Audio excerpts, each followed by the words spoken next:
Alam nyo ba na itong cellphone, lagi nating ginagamit, kung saan-saan tayo nakakarating dyan kahit din tayo maalis sa ating kinauupuan o kinahihigaan. Ginagamit na natin siya para mag-travel at para magpunta kung saang-saang site. Salamat sa internet, salamat sa social media.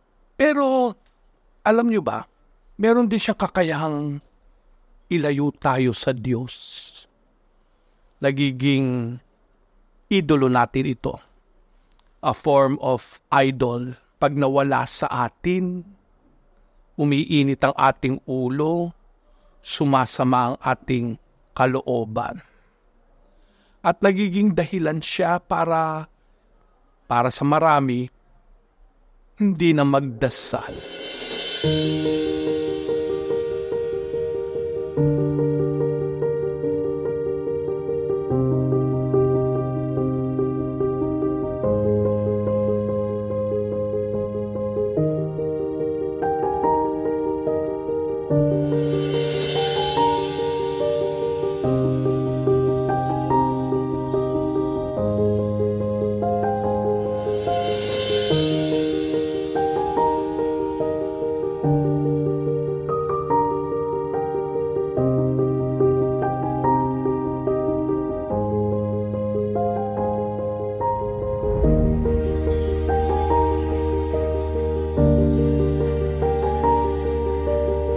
Sa linggong ito ng Kwaresma, inaayaan tayo ng Panginoon na magnilay-nilay.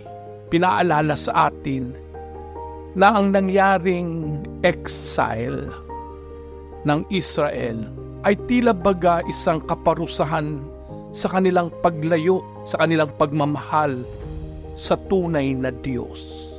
At dahil sa paghihirap nila, malayo sa kanilang bayan, Israel, doon nabukas ang kanilang isipang paano sila nalayo ng husto sa Diyos. Paano na ang buhay? Malayo sa bayang sinisinta at minamahal. Pero ang Diyos mismo ang gumawa ng paraan upang mabuksan ang kanilang isipan at puso at manumbalik sa Kanya, at nangako ang Diyos, ibabalik sila sa kanilang lupa.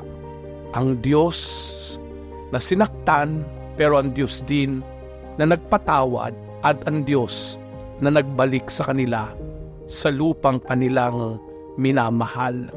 Ang bait ng Diyos, napakabait. At ang Kwaresma, lalong-lalo itong linggong ito, Laetare Sunday in Lent, invites you and me na tignan natin maigi ang ating buhay. Malayo ba tayo sa Diyos? O malapit?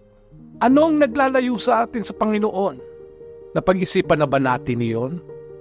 Binigyan ko example itong cellphone. Simpleng gadget, pero may kapangyarihan siyang ubusin ang ating oras at ilayo tayo sa Diyos. Brothers and sisters, our gospel for today tells us that God so loved the world that He gave His only Son. Siya na mismo ang lumalapit sa atin. Kanina, pinagmamasdan ko itong crucifix na ito na nakadikit sa aking rosaryo. Laging pinapaalala sa akin na ang buhay natin bilang mga Kristiyano ay laging nakadikit sa krus ni Kristo. At yung krus na yan, bagamat tanda ng paghihirap ng ating Panginoon, ay siya ring nagbibigay ng buhay para sa ating lahat.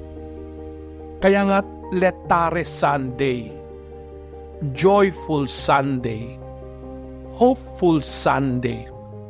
Ang Kwaresma punong-puno ng penitensya, pagtitika, pagninilay-nilay tungkol sa pagpapakasakit ng Panginoong Hesukristo sa ating lahat, pero tayo inaanyayahan ng paghihirap na yan, bagamat kabayaran sa ating mga kasalanan at pagkakamali ay ang paraan ng Panginoon para lalo tayong malapit sa Kanya. Siya mismo ang lumalapit sa atin. Inaako niya ang ating paghihirap. Inaako niya ang ating pagdadalamhati para ipakita sa atin, mahal tayo ng Diyos. Mahal na mahal tayo ng Diyos. Kaya nga, mga kapatid ko, huwag nating pabayaan ang cellphone. Huwag nating pabayaan ang internet na maging kasangkapan ng Diablo na ilayo tayo sa Diyos. Na maging isang idolo ito. An idol that will take us away from the true God. Bagkus, gamitin natin ang technology, gamitin natin ang cellphone na ito upang maging daan para sa ikapapalaganap ng katotohanan. Mahal tayo ng Panginoon.